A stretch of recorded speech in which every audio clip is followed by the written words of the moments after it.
За энэ удаагийн төсөвдөр бас нэгдүгээрт жилийн үйл ажиллагааны төлөвлөгөөний 24%-ийг л бариад суугаад байгаа. Хуулийн дээр бол урсгал зардал бол 30% хүртэл гэдэг юм боломж бол байгаа. Засгийн газар бол энийг бол өөрөө оруулж ирсэн өмнөх хамтарсан засгийн газрын үед бол. Тийм учраас одоо өнөөдрийн яг бодит хэрэгцээ шаардлага гэхээр багш эмчнэр маань цалин хөлсөө 3 сая 500 мянган төгрөг болгоё гэд шаардаа суудсан. Ахмадууд маань тэтгэврээ одоо ядаж нэг сая 500 сая болгооч гэдээ одоо ингээд суудсан. Тэгэхээр энэний гол одоо их усрыг гаргая гэж засгийн газар бол бас анхаарал хандуулад тодорхой тоо яриад эхэлж байгаа.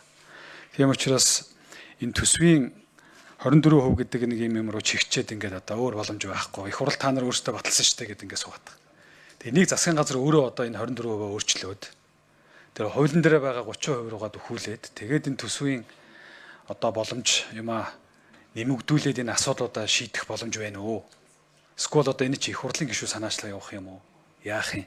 Энэ тал дээр тодруулж асуух юм. Хоёрдугаарт за ерөнхий сайд мэдгэхдээ хөрөнгө урсгал зардлыг бүгдийг 10% өгсөн. Жигд гэж байгаа юм шиг байна. Энийг яг жигд гэж байна уу? Эсвэл зарим хэсгээр нь магадгүй 15, зарим дээр нь бол одоо хасаж гисэн асхад тун хүндрэлтэй, эрсдэл өндөртэй бас асуудлууд байгаа. Энэ дээр яг ямар юу барьж байгаа гэдгийг бас тодруулж асуумаар байна. За яг өнөөдрийн байдлаар боловсрол, эрүүл мэнд, ахмад гэдэг дээр яг хідэн хуваар одоо ингээд шийдий гэдэг юм яриад байгаа юм байна. За сайд нар бол одоо ингээд үйлдвэрчний эвлийнхэнтэй уулзахтаа ч гэдэг юм нэг тоо хэлээд байгаа. Тэгээ энэ дээр одоо засгийн газар дээр баталгаажсан зүйл байна уу? Шийдсэн зүйл байна уу гэдгийг бол тодруулж асуумаар байна. За дараагийн асуудал нь хөрөнгө оруулалтаас ерөөсөө хасахгүй гэж тэрвэрэд хэвтцсэн. Хөрөнгө оруулалт гэдэг. Яг уу эдийн засаг гайгүй энэ одоо төсвийн олон хүмүүсийн бодит амжиргааг одоо нэмэгдүүлэх, сайжруулах гэдэг ийм санал шаардлагууд маань харьцангуй гайгүй байсан бол одоо би ойлгож байгаа. Өшөөж хөрөнгө оруулалтын дээр олон зүйлүүд байгаа. Тийм учраас энэ хөрөнгө оруулалтуудаас уул нь би засгийн газрыг урсгал зардалтайгаа ажиллах нэг 10% гэж хасаж оруулж ирээд тэгээд энэ асуудлуудаа шийдэхэд энэ их усрүүдэд тавьчаач гэсэн чи өөрөө олоо.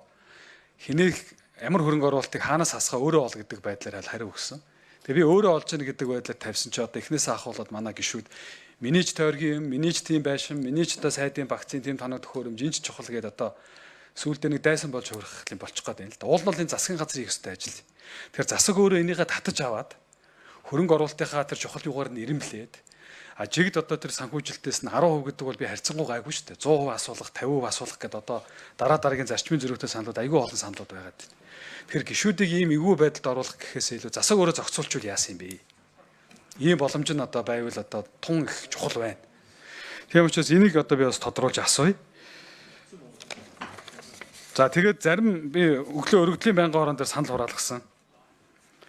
Тэгээ одоо тэр зарим гадаад дотоодын цэрэг хууль хүчний байгууллагын гэдэг бас одоо чухал тэр юм янз янзын саналууд хүн болгоно тийм саналууд хэлж байна.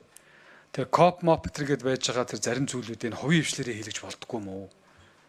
Бид нар одоо 200 тэрбум төгрөгөөр нэг цэцэрлэг төрөөлөнд төр зүрийн байшин бариад тэгээд буцаага тэргээ яах юм? Яг энэ нэг үеэлхэд нөгөө нэг АСМ гэдэг шиг болчих юм биш үстэй гэдэг тэр. Нэгдсэн үндэсний байгууллагын чухал хурал стандартны байх ёстой гэдэг нь бол чухал. Гэхдээ энийг хувийн хвшлийн байгууллагууд нь бариад тэрийгээ өөрөө өмчилж аваад тэрийгээ дараа нь одоо тэр банкнаас зээл авч барьд юм яад тийм нөгөө нэг яриад идэг жинхэнэ төр хувийн хвшлийн түншлэг гэдэг юмар хийж болохгүй байгаа юм. Заавал одоо энэ хурж ядаж байгаа төсөв төр оруулж ирээд ингээд атсан шалаанд хийгээ суудсан.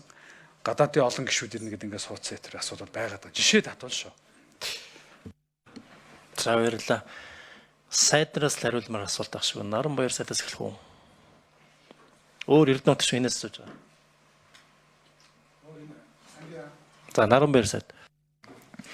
За энэ өнгөрсөн энэ 7 хоногийн биш тэрний өмнөх 7 хоногийн засгийн гар зэргийн хуралдаанаар бол албан ёсоор бас шийдвэр гаргаад багш нарын цалинг 20% үндсэн цалинг штэ.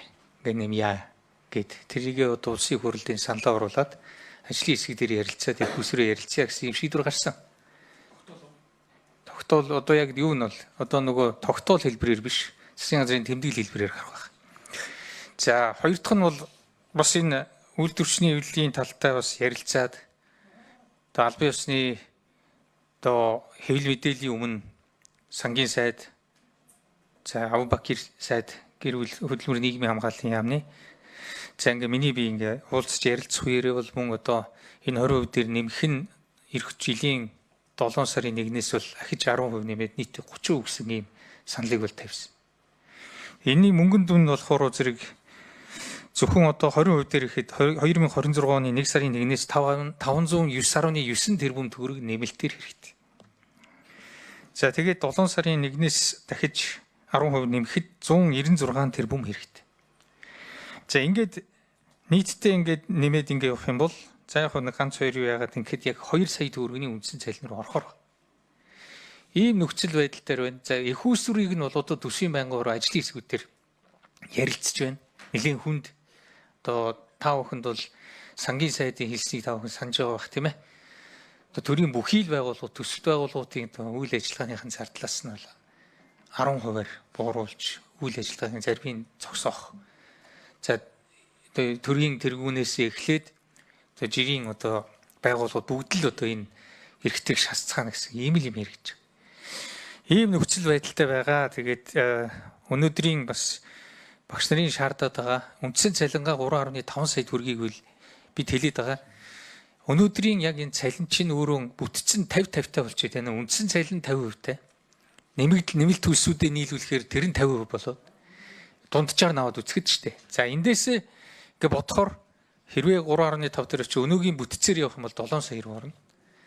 Ер нь бол яаж ч утсан. Тэгэхээр зэрэг ийм нөхцөл байдлыг бид дийлэх үгүй гэдэг ийм нөхцөл байдалтай. Тэгэхээр бид бол аль болохоор богино хугацаанд хүрэхийг зорино 3.5 сая хүрэхээр ингэж бас ярилцаж явж байгаа. Тэгээ энэ цалин хөлсний асуудал зөвхөн салбарын асуудал биш байдгийг шүү. Салбарын сайд нар нэг гэж яриад байна. Энэ бас тийм буруу ойлголт өгнө. Эн чинь сангийн яамтайгаа, эдийн засгийн хөгжлийн яамтайгаа салбар дамнсан макро эдийн засгийн холбоотой асуудал шүү. Энийг бол бас энэ улсын хурлын гишүүд маань бас зүгээр ойлгосоо гэж хүсэж байна. За баярлалаа. Эрдэнэт гишүүний асуулт их зөв үү? Одоо бид нар өнөөдөр хэлцэж байгаа араас нь энэ асуудал дээр зөв зарчмын зөрүүтэй санал хэлсэн. Тэгээ зарчмын зөрүүтэй санал бол бодлогын шийдэл ердөөсөө биш.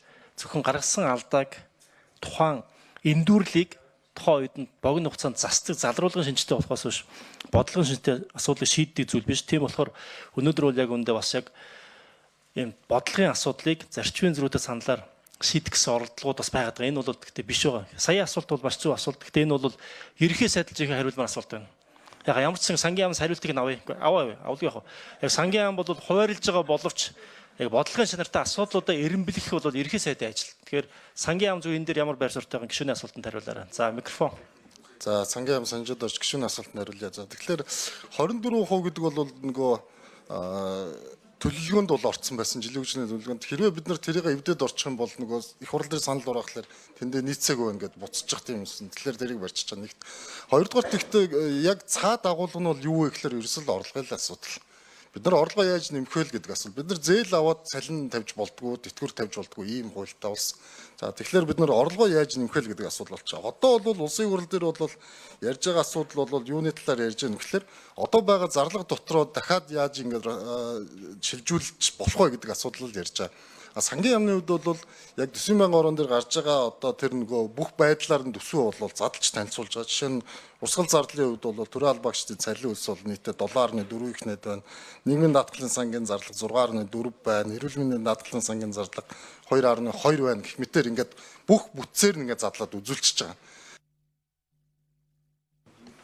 За, Эрдэнэт гишүүн тодруулах уу? Босно. За, Эрдэнэт гишүүн тодруулаад асуучих тий. За тэгэхээр яг эн чин та хэдэг өөрсдөө чинь асуудал шийдэх л мохордуулаад байна л да. Тэгээ 24% байгаад байгаа учраас бид нэмж болохгүй байна гэж яриад байна. Тэнгүүтээ энийг 24% өөрчлөлт оруулаад ирээ чи ихээр их хурл баталсан болохгүй гэдэг үгэл нэрэд. Их хурлын гишүүд энийг өөрчлөе л гэж байгаа шүү дээ. Гол нь асуудал шийдэх юм ин хаанасаа орж ирэх вөхөр өндөг анхдагч уу, дахин анхдагч уу гэдэг шиг засгийн газар нь оруулаад ирэх төсөв санхүүтэй холбоотой асуудлыг бол засгийн газар өөрөө оруулж ирэх хуультай. Их хурлын гишүүд бол хязгаарлагдсан мэл. Тийм учраас энийг одоо ерөнхий сайд өөрөө хэлсэн шүү дээ. 24% гэж байгаа юм дээр бид нар бас эргэж авч үзье. Их хурлтайгаа ярьж хагаад саналаа оруулаад их хурл өөрөө дэмжих юм бол бид нар нэмэлт зардлуудаа хийгээд одоо тэр зарим нэг нэмэлт орлого олох боломж байна гэж сая түрүүн танилцуулганд орж ирж байна лээ. Уул уурхаан одоо орлогуудыг оруулж ирээд 50 гээд. Тэр боломжоо ашиглахгүй мó. Түүнээс биш одоо гишүүдээр ингээд татаад онгоо хийлгээд тэрийг нас энийг нас гэхээр хүндрэл биш үү гэдгийг би хэлээд байгаа. Энэ асуулт үгүй. Хариулт хэрэгтэй юу? За санжаад дараагийн бач. Эндрийн микрофон. Санжаад сангийн гişний асуулт нариулаа. Тэгэхээр ер нь бол бид нар бол зардлын бол хэрэгцээ шаардлага бол асар их өндөр байгаа шүү дээ. Хөрөнгө оруулалт гэхэд бол 14 их найдын хүсэлт байгаад байна. Одоо эрх жил хэрэгжүүлэх одоо шинэ хөтөлбөрүүд. Гэтэл бид нар шинэ хуучин нийлээд 3.2 их найд дотор энийг багтааж байгаа. Урсгал зардлын хувьд бол хүсэл нь бас одоо тэрнээс дутуугүй маш их байгаад байгаа. Тэгэхээр энэ бүх зүйлүүд чи бүгдээрээ нөгөө хуулиар хязгаарлалсан учраас бид нар нэг талдаа зарлага талаа ингээд хуульчлаад байгаа боловч орлого талаа бид нар яаж дэмжих вэ гэдэг л асуудлыг бид нар том утгаар нь харах хэрэгтэй болчиход байна. Орлогоо дэмжиж гараад ирэх юм бол нөгөө талдаа бид нар цалин өсөөч нэмэх боломжтой болно, тэтгэврээч нь одоо нэмэх боломжтой болно. Ийм зүйлүүд бол харж байгаа. Тэгээ мэдээж хэрэг сангийн бол орлого нэмэхтэр бол ажиллаж байгаа. А нөгөө талдаа бол гэхдээ эх жилийн төсвийн нэг онцлог бол хувийн хвшлээ дэмжинэ гэдэг ийм нэг бодлого бас орж ирчээд байгаа. Тэгэхээр төрийн зарлагаа аль болох бага байжгаад хувийн хвшлэлтэй бол одоо хүү багтаа зээлийн олдсыг нэмэгдүүлэх. За